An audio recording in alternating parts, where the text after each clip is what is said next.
tá bom? Nós fizemos essa folhinha para, se você não está no grupo, ou se você prefere, ou se para você a letrinha no celular vai ficar muito pequenininha, a gente tem aqui algumas cópias para te abençoar, tá bom? Então, se você precisar, só levantar a mão aí, nós vamos te achar e você vai receber aí a sua cópia também. Mas lá no informativo está a mesma cópia, então, se você quiser, você pode acompanhar pelo seu smartphone aí, pelo seu celular.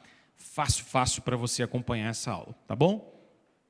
Muito bem. 12 homens comuns, esse é o nosso tema e a partir dele nós vamos falar. Enquanto você vai abrindo e vai achando, eu quero só reforçar aqui um pouquinho do que o presbítero Janak já falou.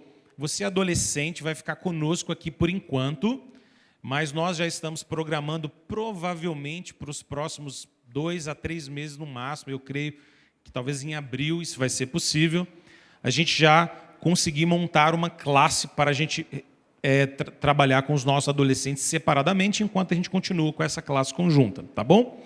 Eu quero só reforçar também alguns cuidados assim com você. Lá embaixo, nós estamos tentando deixar o máximo organizado possível para um ambiente de reforma, para um ambiente de obra, tá bom?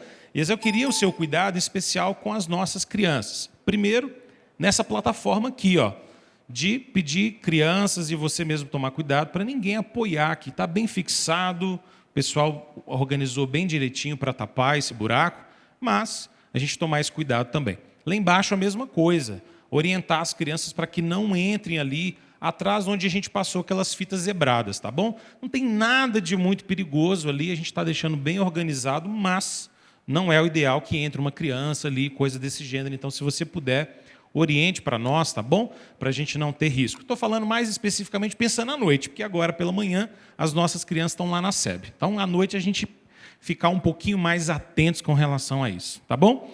Como o Janak disse, já já nós vamos ver algo muito bonito nascendo ali. E já já você vai poder ver, assim, de maneira muito bonita o que está acontecendo. Nosso projeto 3D está quase pronto. A primeira versão do 3D já está pronta. A segunda, que vai ser a final, já está quase. Assim que ela estiver pronta, nós vamos postar em todos os informativos. A gente vai mostrar aqui para você ver, porque vai ficar bonito demais lá. Já entrou no banheiro e viu que o teto está rebaixado? Você viu que bonitinho, gente? Você viu, não? Ô, gente, vai no banheiro, pelo amor de Deus. Vai no banheiro, olha para o teto. O teto está novo, já é gesso. Não tem isopor mais não. Vencemos o isopor, graças a Deus. Pronto. Agora o negócio está ficando bonito. Daqui a pouco vai ter uns negócios chiques demais. Nós vamos botar um espelho de corpo inteiro para as meninas. Gente, que bênção. Olha aí que sustância. Para os homens, você não vai ter espelho de corpo inteiro, não. Só meio corpo está ótimo.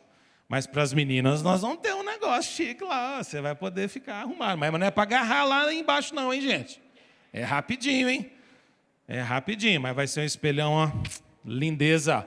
Vai ficar bonito demais. E está tudo ficando muito bem organizado, bem projetado. Se Deus quiser, nós estamos nessa condução. Nosso irmão querido aqui, o Sidney, está chefiando aí a nossa obra e está fazendo um trabalho muito cuidadoso, muito zeloso. Então, já já, você vai começar a ver os trem ficar bonito, né, Sidney? Já já. Só aguenta mais um cadiquinho que você vai começar a ver. Muito bem. Dito isso, vamos refletir juntos aqui nessa manhã sobre o nosso primeiro tema, nossa primeira aula. Hoje nós não vamos falar sobre um apóstolo específico, nós vamos falar sobre todos eles, e a partir da semana que vem a gente começa a caminhar sobre cada uma dessas personagens. E hoje eu quero falar com você, então, sobre esse tema, homens comuns, chamado incomum, um chamado incomum. Abra sua Bíblia comigo, lá em Lucas, capítulo de número 6, versículos 12 a 15. Lucas 6, versículo de número 12.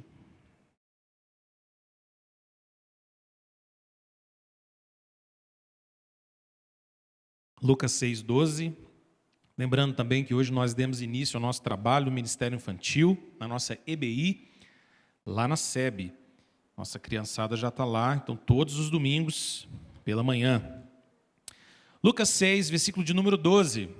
Diz assim a palavra do Senhor: naqueles dias, retirou-se para o monte a fim de orar, e passou a noite orando a Deus. E quando amanheceu, chamou a si os seus discípulos e escolheu 12 dentre eles, aos quais deu também o nome de apóstolos. Simão, a quem acrescentou o nome de Pedro, e André, seu irmão.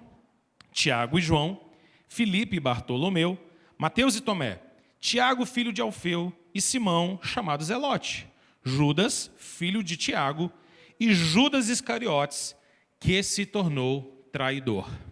Se você olhasse para essa lista aí, qual desses nomes você acha que você saberia alguma coisa para dizer? Vamos fazer um teste? Sobre Pedro. Você teria alguma coisa para dizer sobre Pedro? Com certeza. Pedro é famosão, não é? Bem famoso. Mateus. Mateus dá para arriscar algumas coisas também, não dá? Eu acho que dá para trazer na memória. Judas, filho de Tiago. Sai alguma coisa aí? Judas que traiu Jesus. Opa, isso dá para falar alguma coisa, não dá? Vamos ver. Bartolomeu. Alguém sabe alguma coisa sobre Bartolomeu? Você vai ficar sabendo nesse curso alguma coisa sobre Bartolomeu. O que for possível a partir da palavra de Deus. Vamos ver aqui mais. Tomé. Tomé, dá para falar alguma coisa, não dá? Bom, esse texto nos conta sobre como Jesus escolheu os seus discípulos. Interessante, você vai poder acompanhar agora aí no nosso esboço. Desde o início do seu ministério, Jesus viveu uma grande controvérsia no seu ministério. Se você voltar um pouquinho a sua Bíblia para o capítulo 4, versículos 28 e 30 de Lucas, pode ficar com o livro de Lucas aberto aí, tá bom? Se você voltar um pouquinho, no capítulo 4, você vai perceber que desde o início do seu ministério, Jesus enfrentou grande controvérsia. Lucas 4, 28 diz que todos na sinagoga, ouvindo essas coisas, as coisas que Jesus pregava, se encheram de ira e, levantando-se, expulsaram-no da cidade e levaram até o cimo, até o alto de um monte sobre o qual estava edificado, para de lá o precipitarem para baixo. Jesus, porém, passando por entre eles, retirou-se. Quando Jesus começa o seu ministério, começa a pregar a palavra de Deus, começa a pregar o evangelho, Jesus começa a enfrentar grande oposição. Grande oposição. E uma oposição que se torna tão poderosa, tão odiosa, tanto cheia de raiva, que desde o início do seu ministério, as pessoas ou muitos queriam matar Jesus. Essa cena que nós acabamos de ler é uma delas. Levar Jesus para um alto do monte para jogá-lo de lá. De maneira muito irônica, ao mesmo tempo que o ministério de Jesus gera grande controvérsia, o ministério de Jesus também gera grande crescimento. O ministério de Jesus se torna popular, contagiante. Olhe, por exemplo, capítulo 5 de Lucas, no primeiro versículo. O texto diz que aconteceu que ao apertá-lo a multidão para ouvir a palavra de Deus, estava ele junto ao lago de Genezaré. Jesus estava pregando e as multidões apertavam Jesus. O número de pessoas que seguiam Jesus para ouvi-lo e para ouvir a pregação do evangelho era muito grande. Mas você pode pensar, então, diante disso, Jesus assumiu uma postura populista? Será que Jesus construiu o ministério dele de maneira populista? Ou seja, Jesus só falava aquilo que as pessoas queriam ouvir? Jesus só pregava aquilo que era interessante para elas e por isso o ministério de Jesus se tornou contagiante, multidões o seguiam? Não. Jesus realmente não seguiu o caminho do populismo, mas pregou fielmente a palavra de Deus. Olha, por exemplo, o que nos conta João 6, 66 e 67. Se você tiver com a sua Bíblia, vai acompanhando comigo aí, tá bom? Mas pode deixar o texto de Lucas marcado para você sempre voltar para lá. João 6, 66 e 67 nos conta assim: à vista disso, muitos dos seus discípulos o abandonaram e já não andavam com ele. Então perguntou Jesus aos 12, porventura quereis também vós outros retirar-vos? A palavra de Jesus era pregada de maneira tão fiel, tão verdadeira, tão reta, tão fiel àquilo que Deus havia colocado no seu coração para anunciar, que muitas das vezes as pessoas ouviam e se retiravam de Jesus.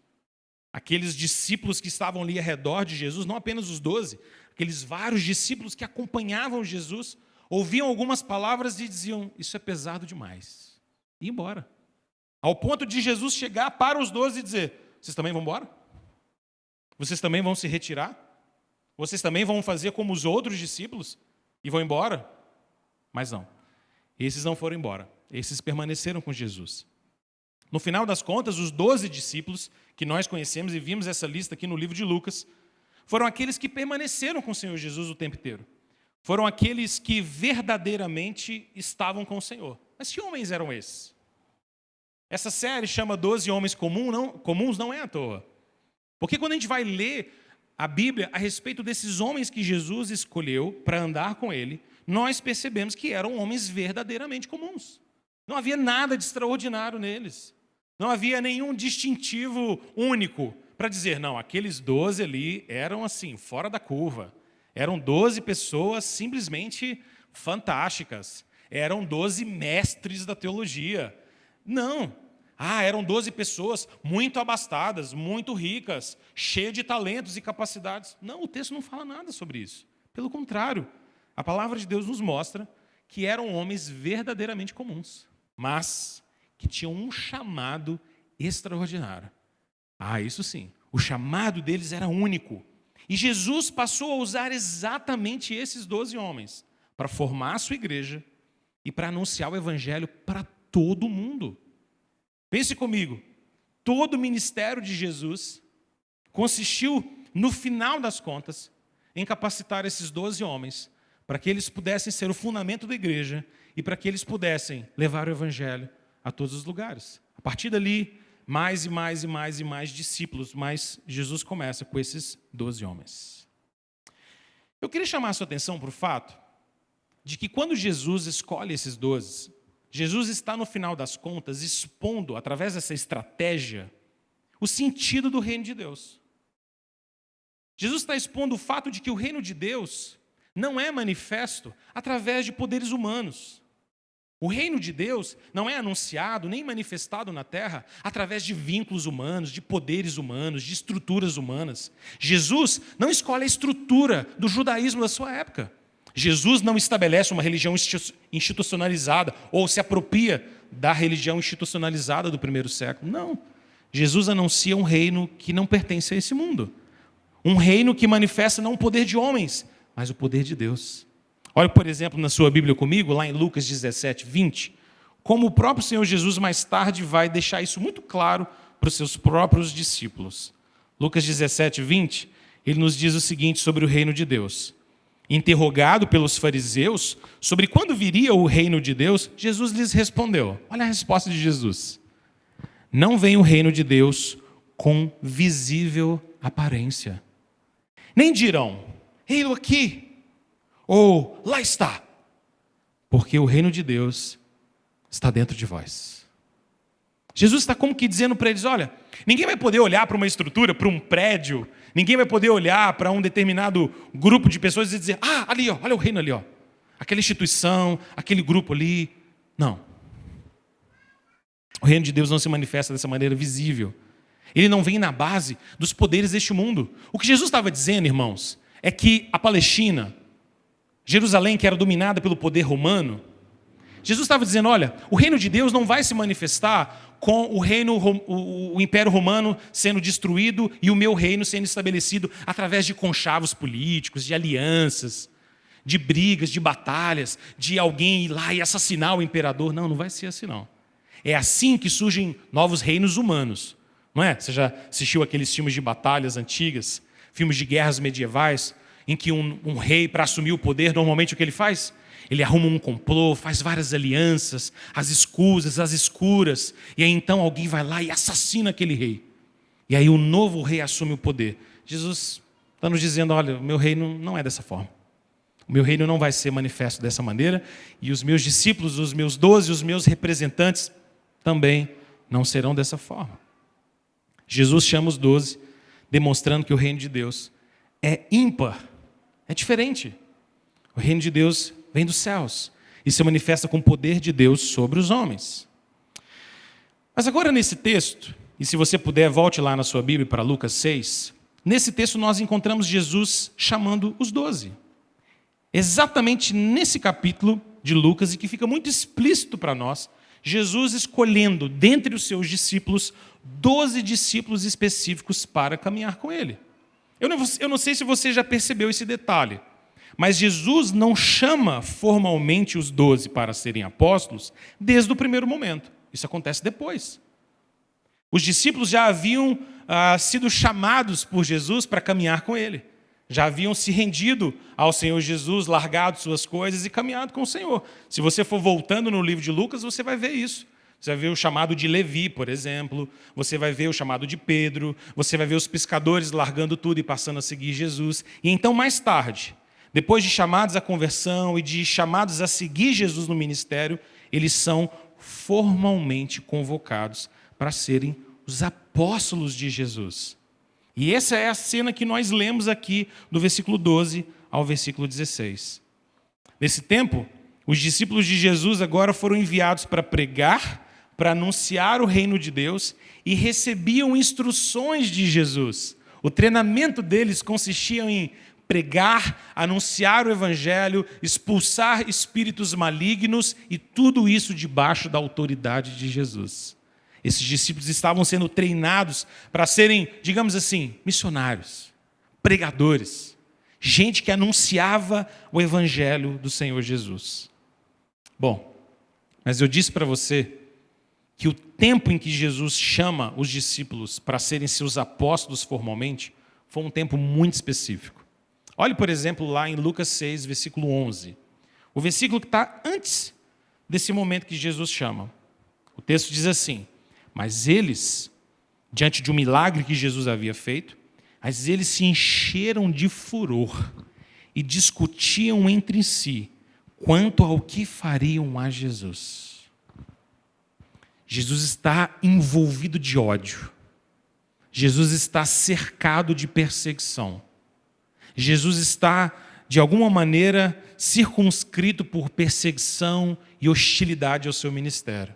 E é nesse tempo, nesse momento, ou nessas circunstâncias, que Jesus vai chamar os 12.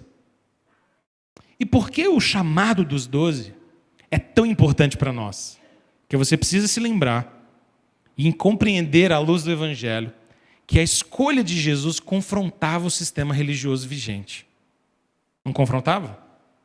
Se não, pense comigo. Jesus não escolheu nem um escriba, Jesus não escolheu um sacerdote, Jesus não escolheu nenhum rabino, Jesus não escolheu ninguém que pudesse ser considerado assim distintivo na estrutura religiosa daquele tempo. Jesus escolhe homens comuns, fora do judaísmo institucionalizado, inclusive. O ministério de Jesus, no final das contas, era uma ameaça para o poder corrupto que havia se estabelecido na religião do judaísmo no primeiro século. O ministério de Jesus, então, era afrontoso para essas estruturas. É por isso que os religiosos estavam reagindo a tudo isso, porque a maneira como Jesus pregava, com poder e autoridade, com sabedoria vindo do alto céu, e fazendo com que o povo voltasse para a palavra de Deus de maneira muito mais íntima, muito mais verdadeira, confrontava uma espécie de camada de hipocrisia que havia se estabelecido na religião vigente daquele tempo. Jesus, por várias vezes, chamou esses líderes, esses religiosos, escribas e fariseus, de hipócritas. Sem dúvida nenhuma, o ministério de Jesus era um confronto contra esses poderes. Jesus estava, de alguma maneira, em confronto com o poder de Roma e com o imperador, que se achava como um Deus, que se via como um escolhido, um elevado de Deus, um filho de Deus, e agora Jesus se anuncia como filho do homem, filho de Deus. Mas também um confronto para o judaísmo do primeiro século, que havia, em boa parte, se pervertido e se tornado corrupto na hipocrisia do coração de muitos homens. O ministério de Jesus confrontava tudo isso. A hipocrisia e a dureza de corações. Agora, quando a gente pensa sobre os 12, uma pergunta, eu creio que seja quase inevitável de vir à nossa mente. E essa pergunta é a seguinte: se os 12 eram realmente comuns, pessoas comuns, o que é que os qualificava para serem apóstolos? O que é que qualificava esses 12? Tudo bem, a gente entende, eles eram pessoas comuns e Jesus tem sabedoria e os escolheu, mas havia alguma coisa que qualificava aqueles 12? Havia algum elemento distintivo? Naturalmente, não é possível que eu e você pensemos que o que os qualificava era uma espécie de perfeita ou absoluta santidade ou retidão. Não dá para pensar isso, dá? Não dá. A gente sabe pela história dos 12 que algumas vezes eles erraram, foram precipitados, ou foram duros de coração, ou foram tardios para compreender a palavra de Jesus. E mesmo assim, quando a gente lê, por exemplo, a carta de um dos apóstolos, um apóstolo tardio, o apóstolo Paulo nos lembra lá em Romanos 3, versículo de número 10, que não há um justo sequer. Não há um justo sequer. Ou seja, aqueles discípulos não foram escolhidos porque eles tinham uma perfeita ou absoluta retidão. Bom, esse não era definitivamente o motivo. Então eu preciso pensar que no final das contas, o que qualificava aqueles discípulos não era algo que estava neles, mas é algo que foi dado a eles por Jesus. Passeia comigo um pouquinho mais na Bíblia e abra sua Bíblia, por exemplo, lá em 1 Coríntios 15, 10. Olha só que interessante. 1 Coríntios 15, 10. Aqui nós temos um outro apóstolo, um apóstolo que foi escolhido fora do tempo, como ele diz mesmo. Foi escolhido depois. Jesus já estava ressurreto e Jesus aparece para o apóstolo Paulo. Mas ele é um apóstolo legítimo, como os demais. E ele diz em 1 Coríntios 15, 10 o seguinte, olha só que interessante. Ele diz assim, vamos ler o 9 também, que aí vai fazer mais sentido? Vamos ler o versículo 9 também. Paulo está ali argumentando sobre a ressurreição de Jesus, mas também falando sobre o seu apostolado, que foi muito questionado, inclusive pela igreja de Corinto. Ele diz assim, porque eu sou o menor dos apóstolos, que mesmo não sou digno de ser chamado apóstolo, porque eu persegui a igreja de Deus. Agora preste atenção no versículo 10. Mas pela graça de Deus, sou o que sou. E a sua graça me foi concedida, não se tornou vã. Antes, trabalhei muito mais do que todos eles, todavia, não eu, mas a graça de Deus comigo. Vamos olhar para esse versículo 10 de maneira mais atenciosa? Preste atenção muito bem no que o apóstolo Paulo está dizendo. Ele começa no versículo de número 9 dizendo, olha, eu me considero, entre os 12 apóstolos, o menor dentre eles. E o motivo é muito simples, eu fui um perseguidor da igreja. Nenhum deles foi e eu persegui a igreja. Eu fui contra a igreja, então eu me considero o menor. Na verdade, eu me considero que talvez eu nem fosse digno de ser chamado apóstolo. Mas ele emenda o versículo 10 dizendo, mas é pela graça de Deus que eu sou o que eu sou. Eu posso até achar que eu não sou digno, posso até achar que eu sou o menor, mas isso não importa, porque no final das contas, é a graça de Deus que faz ser quem eu sou. Se eu sou apóstolo, é por causa da graça. É por causa da graça de Deus que foi concedida a mim. E ele diz, olha, e essa graça que foi me dada pelo próprio Deus, não ficou vã, não. Ela não foi à toa, não. Ela não foi sem propósito, não. Porque eu trabalhei bastante. Trabalhei muito. Eu me entreguei completamente. Mas aí Paulo vai acrescentar mais um detalhe.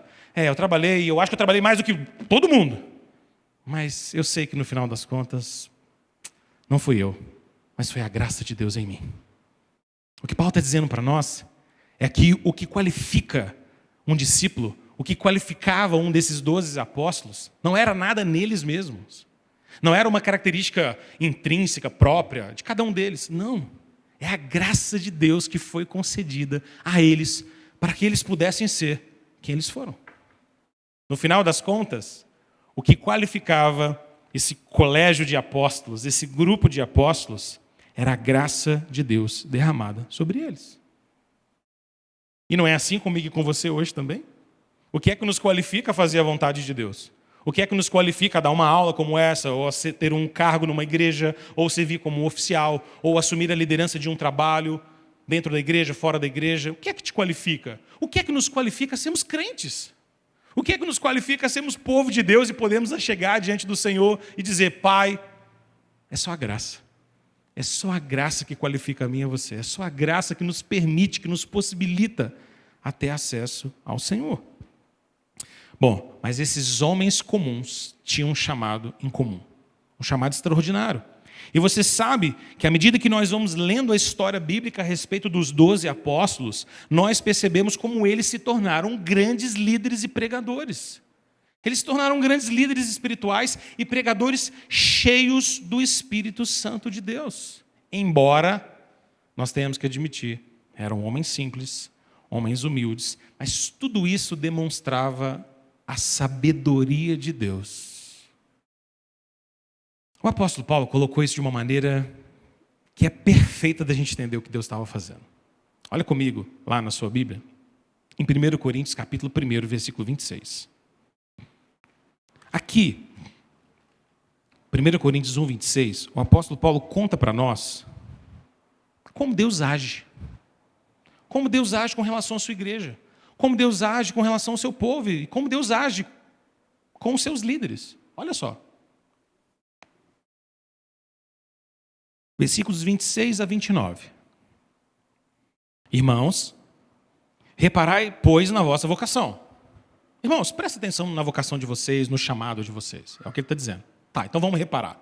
Ele diz, visto que não foram chamados muitos sábios segundo a carne, nem muitos poderosos, nem muitos de nobre nascimento. Pelo contrário. Qual foi o método de Deus? Deus escolheu as coisas loucas deste mundo para envergonhar os sábios. E escolheu as coisas fracas desse mundo para envergonhar as fortes. E Deus escolheu as coisas humildes do mundo e as desprezadas e aquelas que não são para reduzir a nada as que são, a fim de que ninguém se vanglorie na presença de Deus. Interessante isso, não é? Aqui o apóstolo Paulo está contando para nós por que é que Jesus escolheu 12 homens comuns para uma tarefa em comum. Porque esse é o método de Deus. Escolher as coisas loucas desse mundo para confundir as sábias. Escolher as coisas fracas desse mundo para envergonhar aquelas que se acham muito fortes. Ele veio para os seus, mas os seus não o receberam. Mas todos quanto receberam deles o poder de serem feitos filhos de Deus.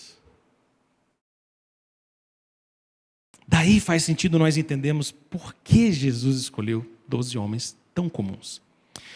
Mas volta sua Bíblia comigo lá para Lucas 6, versículo de número 12. Porque eu quero te mostrar que quando Jesus vai escolher os 12, Jesus não simplesmente faz uma rodinha e fala assim, vamos lá, vamos escolher 12 aqui. Não é igual aquele momento que a gente vai separar a equipe de futebol, já viu? Normalmente, como é que a gente separa a equipe de futebol? A gente chama todo mundo que quer jogar, né? Quem já jogou bola aí, pelo menos uma pelada, sabe como é que funciona. Aí você chama todo mundo e tudo mais, aí você olha e faz aquele olhar geral. Normalmente, nessa primeira análise, você já consegue perceber os caras que são bons de bola, os caras que não vão contribuir em nada e os caras que vão atrapalhar. Não é? Normalmente é assim. E aí, quando você percebe, eu normalmente estou no grupo dos que não contribuem para nada, lutando para não ser rebaixado para os que atrapalham. Mas com muita humildade e força de vontade. E aí, normalmente, como é que se faz? Seleciona-se dois dos melhores, para já começar equilibrando. E aí você vai pegando a turma ruim e vai jogando um de cada lado. Que é para não correr o risco de ficar muito desigual. Quando a escolha, mesmo assim, não é bem acertada e fica desigual, alguém já logo fala uma frase clássica de futebol, de pelada. Depois de umas 2, 3 partidas, a gente muda o time, hein?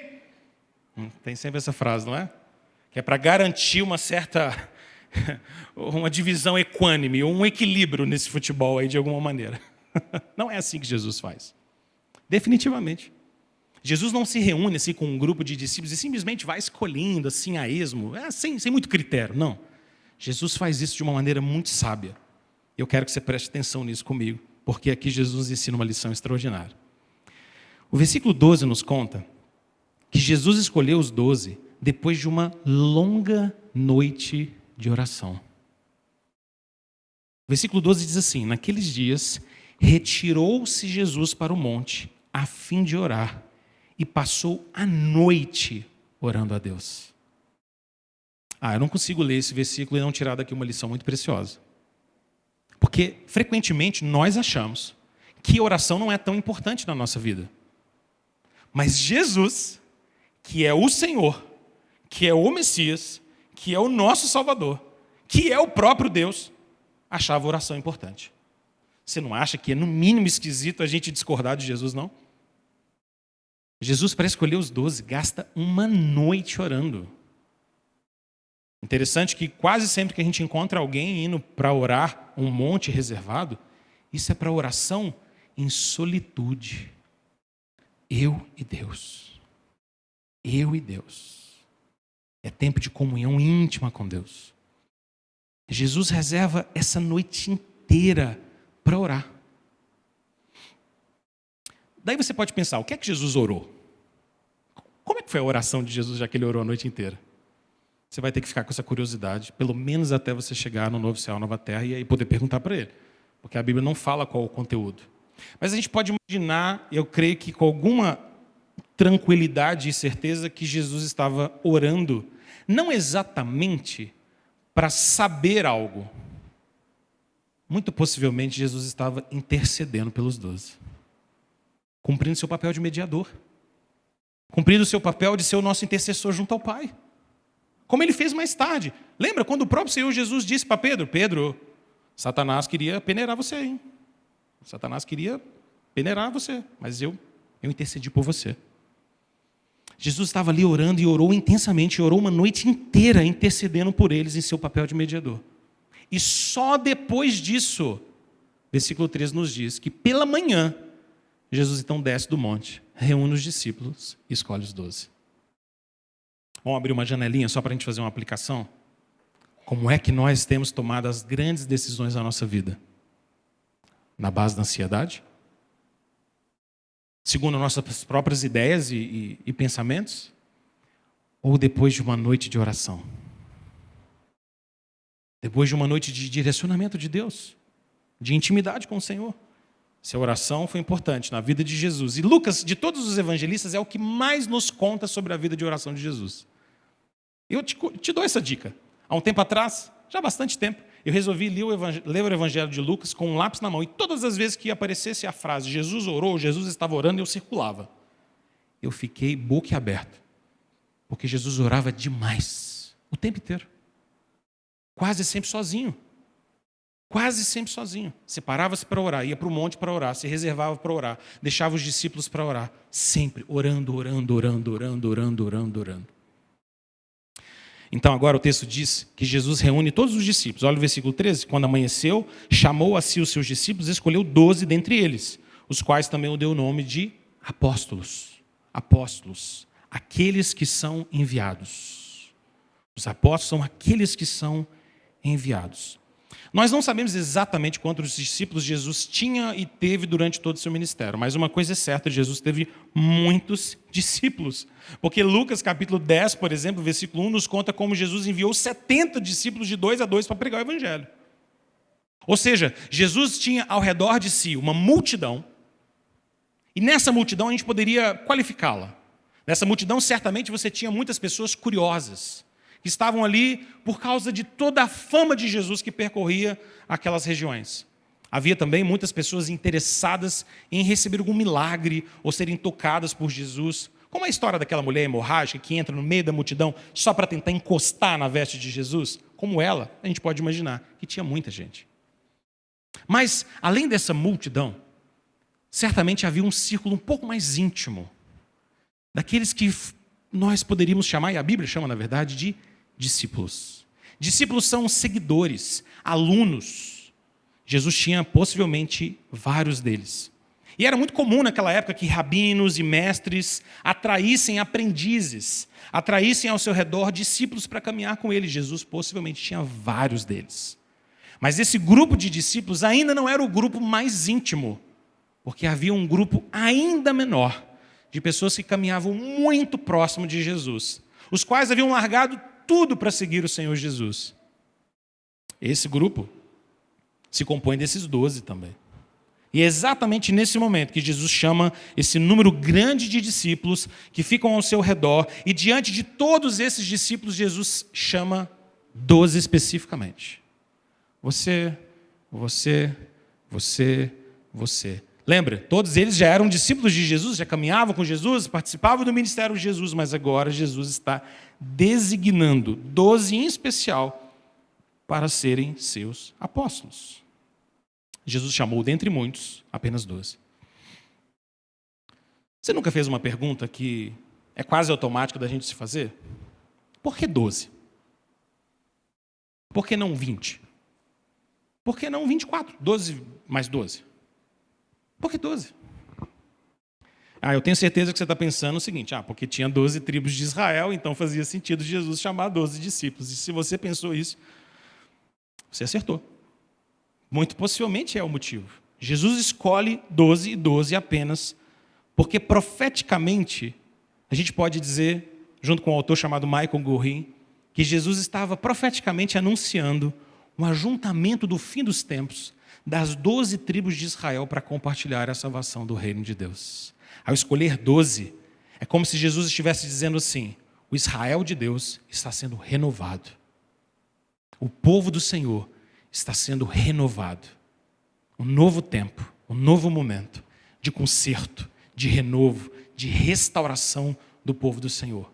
Aquele povo que viveu em desobediência, que foi levado para o cativeiro da Síria, que foi levado para o cativeiro da Babilônia, e que depois que voltou com Esdras e Neemias, nunca conseguiu restabelecer uma vida íntima e dependente do Senhor, ficaram sem a voz profética durante anos, séculos, até voltar João Batista. Agora Jesus está anunciando um novo tempo, o ano aceitável do Senhor. Jesus está anunciando o Evangelho.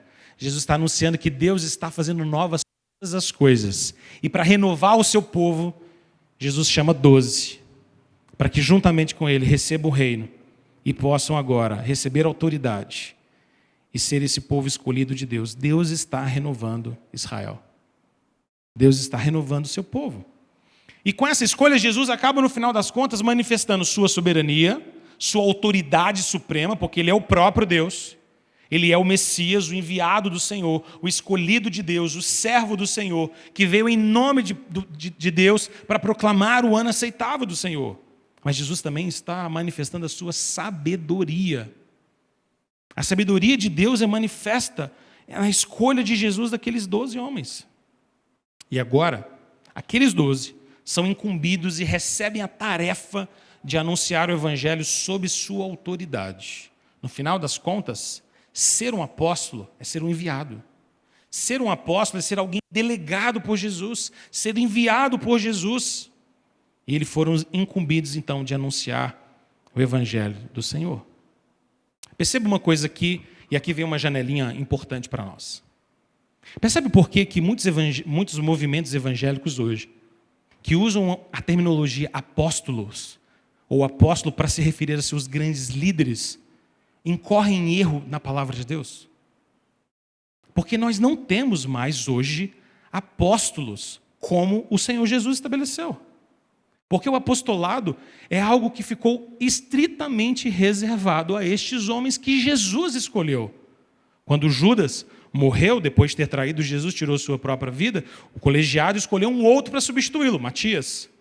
E tempo depois, o próprio Jesus, e ninguém mais, apareceu o apóstolo Paulo no caminho da estrada e se revelou a ele e o chamou para apóstolo. E o próprio apóstolo, como a gente leu em 1 Coríntios, tinha consciência de que ele considerava-se o menor dentre os apóstolos. Então, sem dúvida nenhuma, se hoje um líder arroga para si uma espécie de autoridade superior e dizer: eu não sou um pastor, eu não sou um bispo, eu sou um apóstolo. Pode parecer bonito, mas está errado. Isso talvez seja fruto apenas da vaidade do coração de homens que, não satisfeitos em serem pastores de igreja e líderes do povo do Senhor, querem ser algo mais, algo que o próprio Senhor Jesus não instituiu. Irmãos, por tudo que você está vendo aqui nessa manhã, você vai entender muito rapidamente, muito fácil. Não existem apóstolos assim hoje. Esse não é o chamado do Senhor Jesus. Os apóstolos fundaram e foram o fundamento da igreja, os pilares da igreja. Não faz sentido mais que alguns homens arroguem para si a ideia de apóstolos. Não faz. Mas volta para cá. O texto nos diz, em Lucas 9, versículos 1 e 2, que Jesus, depois de convocar os 12, e tendo convocado os 12, então, deu-lhes poder, olha aí na sua anotação, deu-lhes poder e autoridade sobre todos os demônios, e para efetuarem curas, e também os enviou a pregar o reino de Deus e a curar os enfermos. Sabe que esse texto é muito importante para nós? Ele é muito importante para a gente entender que, apesar de serem homens comuns, esses homens tinham um chamado muito incomum. Porque o chamado deles era de fato para serem enviados do Senhor, representantes do Senhor Jesus. O versículo que nós lemos, Lucas 9, 1 e 2, nos mostra que no final das contas, o poder e a capacitação que aqueles homens tinham para fazer curas maravilhosas, para expulsar demônios e mesmo para pregar o Evangelho, não vinha deles mesmos. Vinha de quem? Do Senhor Jesus. A autoridade de Jesus era delegada a eles. Mais tarde, você sabe que quando o livro de Atos nos narra que Jesus sobe aos céus, é elevado, se assenta à destra de Deus Pai, quem é que Jesus manda dos céus para capacitar os seus discípulos? Lembra? O Espírito Santo. Atos 1, versículo de número 8. O Espírito descerá sobre vós e vocês serão as minhas testemunhas. Os discípulos precisam ser capacitados pelo Espírito Santo de Deus, assim como todos nós. Nós só podemos servir ao Senhor debaixo da autoridade de Jesus, debaixo do envio do Senhor Jesus e capacitados pelo Senhor Jesus. Abra sua Bíblia comigo rapidamente lá em Efésios, para eu te mostrar o quão distintivo e o quão incomum era a vocação desses discípulos. Não era qualquer vocação, era uma vocação muito específica. Olha, por exemplo, na sua Bíblia, em Efésios 3, versículos 4 a 7. Veja como ser um apóstolo era algo tão específico, tão específico. O texto diz assim para a gente. Paulo vai dizendo, olha, pelo que, quando ledes, podeis compreender o meu discernimento do mistério de Cristo. Efésios 3, 4. O qual, em outras gerações, não foi dado a conhecer aos filhos dos homens, como agora foi revelado a quem? Aos seus santos, apóstolos e profetas, no Espírito, a saber que os gentios são co-herdeiros, membros do mesmo corpo e co-participantes da promessa em Cristo Jesus, por meio do Evangelho, do qual fui constituído ministro conforme o dom da graça de Deus a mim concedida, segundo a força operante do seu poder. Paulo está dizendo para nós que, no final das contas, a revelação de Deus, o mistério de Cristo, as verdades sobre o Evangelho, que não foram dadas a conhecer em outros tempos. No Antigo Testamento, o Evangelho não havia sido revelado na sua plenitude. Jesus ainda não havia sido revelado na sua plenitude. As doutrinas da graça, nos seus detalhes, só são revelados quando Jesus vem. E os apóstolos agora começam a escrever a palavra de Deus. Paulo está dizendo, isso que não foi revelado antes, foi revelado agora. E a quem? Aos santos apóstolos e os profetas. Então quer dizer que ser apóstolo não é um chamado comum. Homens comuns, para um chamado incomum, um chamado bem extraordinário. Ainda em Efésios, volta um pouquinho, uma página, Efésios 2, versículos 19 a 21. Olha que interessante. Paulo diz assim, a partir do versículo 19. Assim, já não sois estrangeiros e peregrinos, mas concidadãos dos santos. E sois da família de Deus. Paulo está dizendo para aquela igreja, olha, vocês não são mais estrangeiros, peregrinos, vocês não são gente que está solta. Agora não, agora vocês são concidadãos dos santos. Vocês fazem parte desse reino, dessa cidade celestial. Vocês são família de Deus.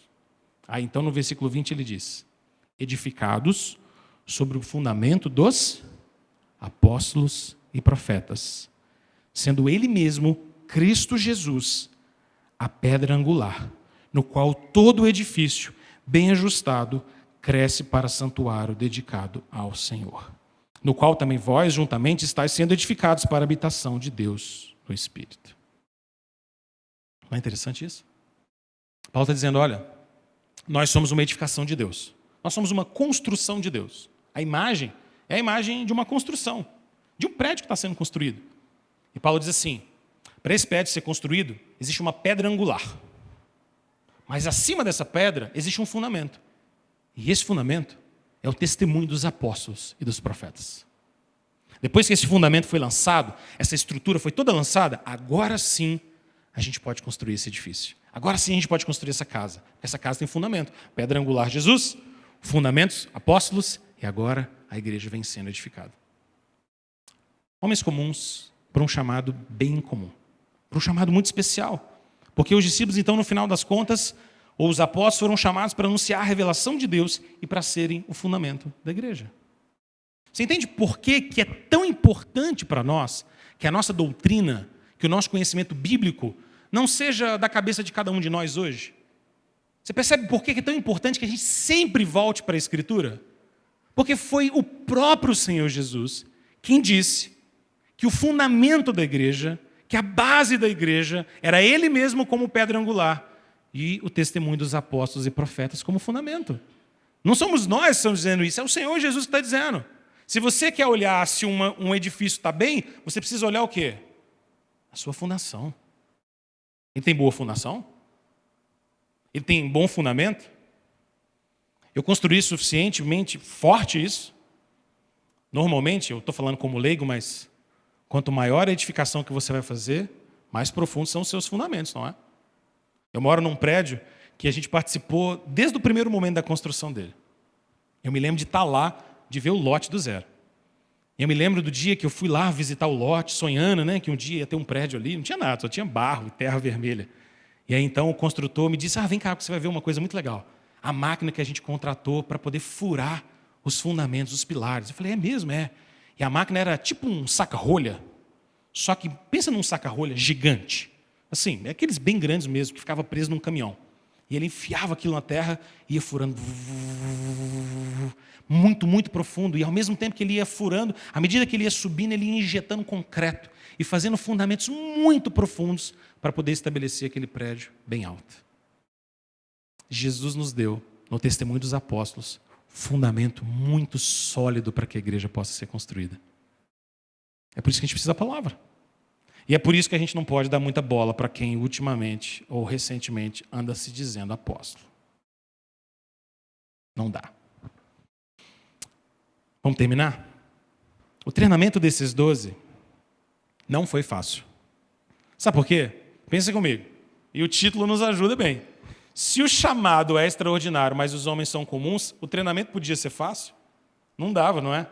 Treinar esses homens comuns e simples, como eu e você, foi um processo de profunda e significativa dedicação e aprendizado e crescimento em sabedoria e graça.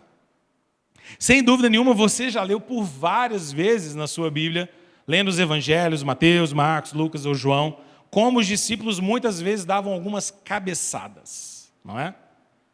Dá para lembrar algumas, e certamente Pedro sempre se dá mal quando a gente começa a lembrar de coisas que os discípulos fizeram de errado, né? Pedro era um tantinho precipitado, talvez. Como, por exemplo, quando Jesus reúne com eles na última ceia, Jesus se prepara, tira a sua roupa de cima, coloca uma vestimenta própria e diz, agora eu vou lavar os vossos pés. E aí o Pedro vem e fala, o meu o senhor não lava. Pedro, se eu não lavar seu pé, Pedro, você não tem parte comigo. Aí Pedro, como tinha aquela autenticidade maravilhosa, falou assim, então já que é para ter parte, lava o pé, lava tudo, vamos embora, vamos tomar banho.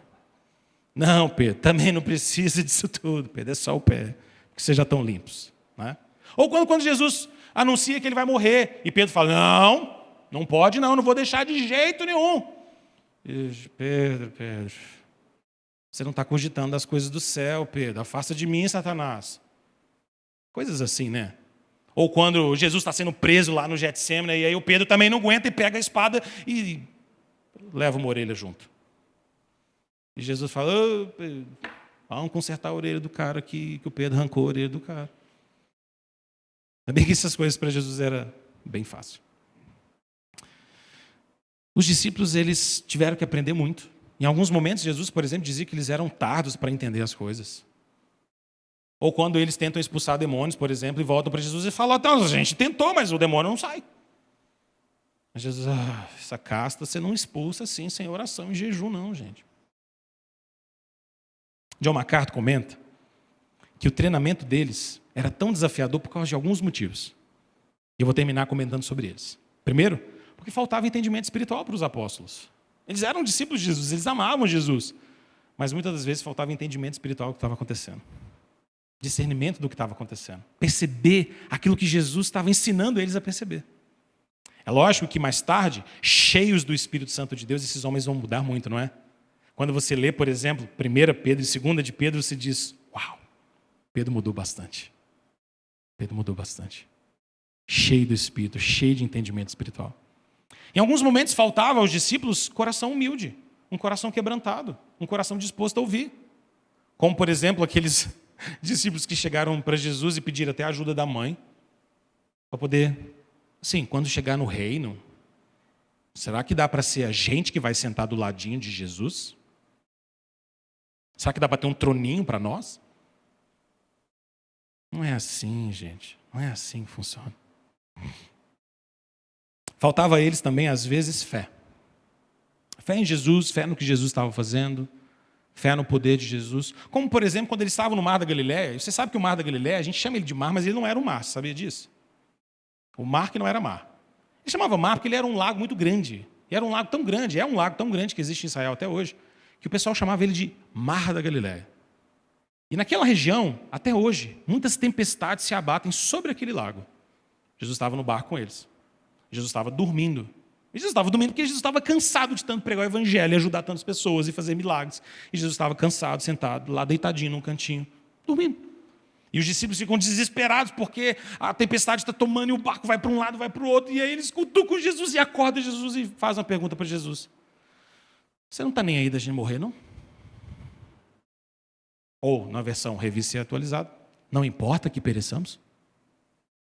Só vai deixar a gente morrer? E Jesus se levanta e diz, falta fé. Falta fé em vocês.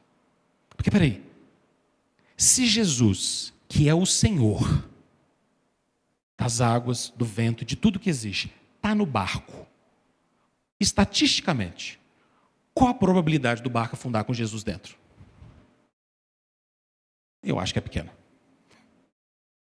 E Jesus levanta, acalma a tempestade e o coração deles também se acalma.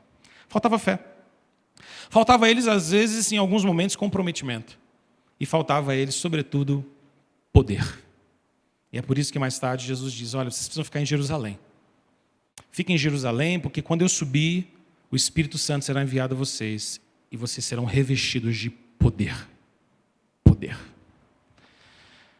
Jesus escolhe homens fracos, homens simples, homens humildes, homens como eu e você, mas porque, como o apóstolo Paulo vai dizer em 2 Coríntios 12, 9, o poder de Deus se aperfeiçoa na fraqueza. É quando somos fracos é que nós somos fortes. É por isso que Jesus pode escolher as coisas loucas desse mundo e as coisas fracas desse mundo, porque Ele mesmo irá fortalecê-los. Não na nossa força, mas na força do Senhor. É Jesus mesmo que colocaria nos lábios deles o que dizer. É Jesus mesmo que os capacitaria com poder. No final das contas, o que distinguia esses discípulos não era nada neles mesmos, mas a presença e o poder de Jesus neles. Eu quero terminar com esse momento com você lendo Atos 4:13.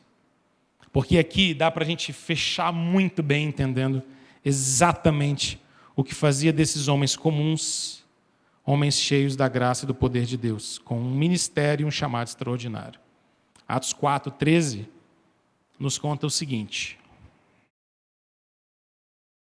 Ao verem a intrepidez de Pedro está lá pregando o evangelho de maneira muito intrépida, muito corajosa.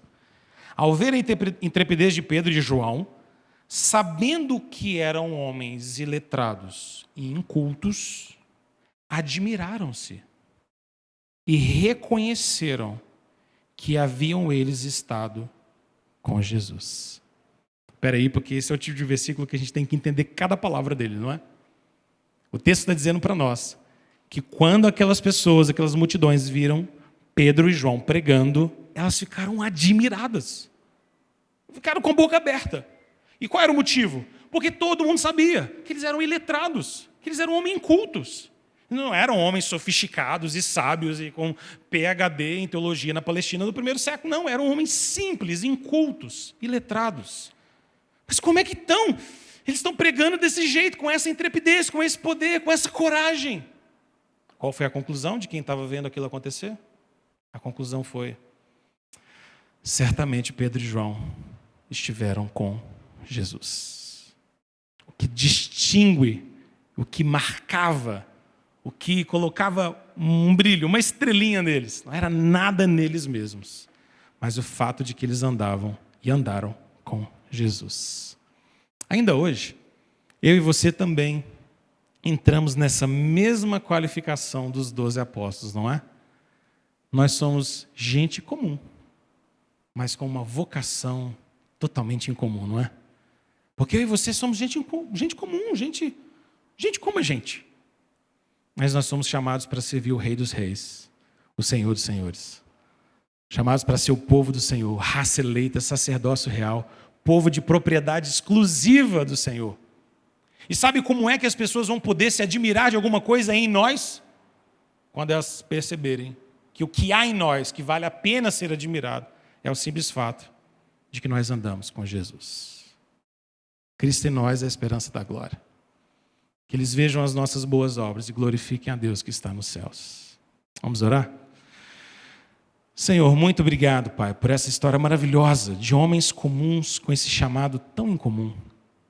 Um chamado tão específico, tão maravilhoso para serem apóstolos do Senhor, boca do Senhor, revelação do Senhor, fundamento, pilares da igreja, de tal maneira, Deus, que até hoje, Nós recorremos ao mesmo Pedro, a Mateus, a João, a Paulo, para que toda a doutrina, para que toda a verdade da igreja encontre fundamento no que eles disseram, porque eles disseram da parte do Senhor. Homens santos, inspirados pelo Espírito Santo, falaram da tua palavra. Obrigado, Senhor, porque de uma maneira tão confusa para o mundo, mas sábia para aqueles que amam o Senhor, o Senhor escolheu as coisas simples desse mundo e capacitou, e formou, e edificou.